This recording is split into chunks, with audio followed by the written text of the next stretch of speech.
வாங்க நம்ம பட்டூஸ் கிச்சனில் இன்றைக்கி ஒரு சூப்பர் ஹெல்த்தியான ரெசிபி மரவள்ளி கிழங்கு புட்டு எப்படி பண்ணுறதுன்னு பார்க்கலாம். இந்த கிழங்கோட பார்த்திங்கன்னா அரிசி மாவுலாம் ஊற வச்சு செய்கிறதுனால எவ்வளோ நேரம் ஆனாலுமே பார்த்திங்கன்னா சாஃப்டாக தான் இருக்கும். மார்னிங் பிரேக்ஃபாஸ்ட்டுக்கு லைட்டாக எடுத்துக்கிற மாதிரி இருந்தால் இந்த ரெசிபியை ட்ரை பண்ணி பாருங்கள், அல்டிமேட்டாக இருக்கும். நல்ல சுட சுட புட்டோட பார்த்திங்கன்னா கொஞ்சமாக நெய் நாட்டு சர்க்கரை கலந்து சாப்பிட்டு பாருங்கள், அதனுடைய டேஸ்ட்டே வேறு லெவலில் இருக்கும். ஈவினிங் ஸ்நாக்ஸுக்கெலாம் எடுத்துக்கும் போது பார்த்திங்கன்னா செம்ம சூப்பராக இருக்கும். வாங்க இந்த ஹெல்த்தியான ரெசிபி எப்படி பண்ணுறதுன்னு பார்க்கலாம்.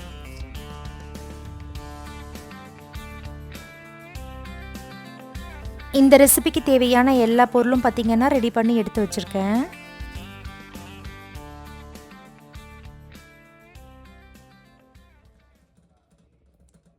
உங்களுக்கு எந்த அளவுக்கு வேணுமோ அந்த அளவுக்கு கிழங்கு எடுத்துக்கோங்க. நான் இன்றைக்கி ஒரு 1/2 kg அளவுக்கு எடுத்திருக்கேன். இதை நல்லா தோல் சீவிட்டு நல்லா வாஷ் பண்ணி எடுத்துக்கோங்க. மண்ணெல்லாம் இருக்கிறதுனால நல்லா 4-5 வாட்டி வாஷ் பண்ணி எடுத்துக்கோங்க. பார்த்திங்கன்னா நல்லா வாஷ் பண்ணி எடுத்தாச்சு. இதை நல்லா பெரிய பெரிய பீஸாக வர மாதிரி துருவி எடுத்துக்கோங்க.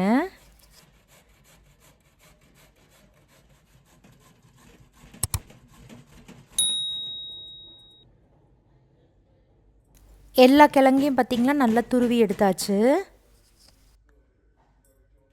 இப்போ இதை எல்லாத்தையுமே ஒரு பவுலுக்கு மாற்றிக்கோங்க. 1/2 கிலோ அளவுக்கு கிழங்குக்கு பார்த்திங்கன்னா 1/4 கிலோ அளவுக்கு அரிசி மாவு ஆட் பண்ணிக்கோங்க. கடையில் வாங்கின அரிசி மாவு தான் ஆட் பண்ணியிருக்கேன். உங்கள்கிட்ட வீட்டில் அரைச்சது இருந்தால் அது கூட ஆட் பண்ணிக்கோங்க. கூடவே 1/4 ஸ்பூன் அளவுக்கு உப்பு, 1/2 ஸ்பூன் அளவுக்கு ஏலக்காய் தூள் ஆட் பண்ணிக்கோங்க.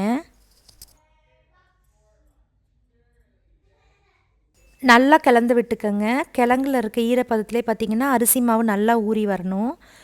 கூடவே கொஞ்சமாக தண்ணி ஆட் பண்ணிக்கோங்க. நான் ஒரு 5 ஸ்பூன் அளவுக்கு தண்ணி ஆட் பண்ணியிருக்கேன். அங்கங்கே கட்டி கட்டியாக இல்லாமல் கை வச்சு நல்லா கலந்து விட்டுக்கோங்க. நல்லா கலந்து விட்டு நல்லா டைட்டாக ப்ரெஸ் பண்ணி ஒரு 1 ஹவருக்கு நல்லா ஊற வச்சு எடுத்துக்கோங்க.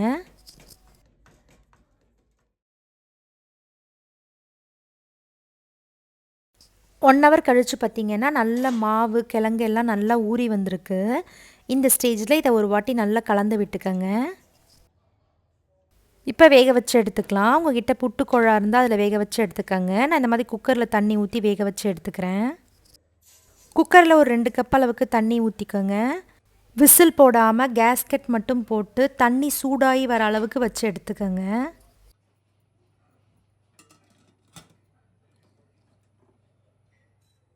இப்போ இந்த மாதிரி சின்ன சைஸில் புட்டு மேக்கர் எடுத்துக்கிட்டிங்கன்னா அதுக்குள்ளே ஒரு தட்டு இருக்கும். அதை மட்டும் சென்டரில் ஆட் பண்ணி ஃபஸ்ட்டு லேயரில் தேங்காய், அடுத்த லேயரில் மாவு, இந்த மாதிரி ஃபுல்லாக வர வரைக்கும் கண்டினியூஸாக ஆட் பண்ணிக்கோங்க.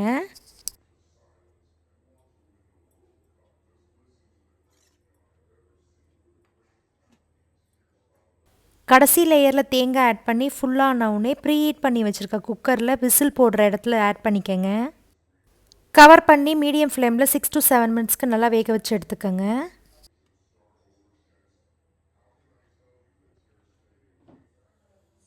சிக்ஸ் to 7 மினிட்ஸ் கழித்து பார்த்திங்கன்னா மேலே இருக்க எல்லா ஹோல்ஸ்லேருந்தும் புகை வரும்.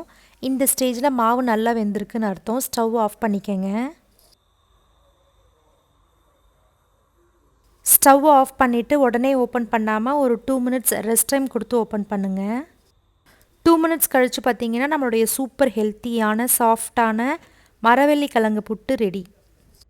இதை அப்படியே எடுத்து ஒரு பிளேட்டுக்கு மாற்றிக்கோங்க. ஸோ மீதி இருக்க எல்லா மாவுமே இதே மாதிரி வேக வச்சு எடுத்துக்கோங்க. தேங்காயெல்லாம் ஆட் பண்ணி செஞ்சுருக்கிறதுனால பார்த்திங்கன்னா நல்ல வாசனையாக ரெடி ஆகிருக்கு. கூடவே கொஞ்சமாக நெய்யும் உங்களுக்கு எந்த அளவுக்கு வேணுமோ அந்த அளவுக்கு நாட்டு சக்கரை ஆட் பண்ணிக்கோங்க. இந்த சூட்லேயே பார்த்திங்கன்னா நாட்டு சக்கரை நல்லா மெல்ட் ஆகிடும். இது அப்படியே கலந்து சாப்பிட்டிங்கன்னா நம்மளுடைய சூப்பர் ஹெல்த்தியான மரவள்ளி கிழங்கு புட்டு ரெடி. அரிசி மாவுலாம் கலந்து செஞ்சுருக்கிறதுனால பார்த்திங்கன்னா நல்லா சாஃப்டாக தான் இருக்கும். எவ்வளோ நேரம் கழித்து சாப்பிட்டாலுமே இந்த மாதிரி செஞ்சு கொடுத்திங்கன்னா வீட்டில் இருக்கவங்க எல்லாருமே ரொம்ப விரும்பி சாப்பிடுவாங்க. ஸோ கண்டிப்பாக இந்த ஹெல்த்தியான ரெசிபியை நீங்களும் உங்கள் வீட்டில் ட்ரை பண்ணி பார்த்துட்டு எப்படி இருந்ததுன்னு கமெண்ட் பண்ணுங்கள்.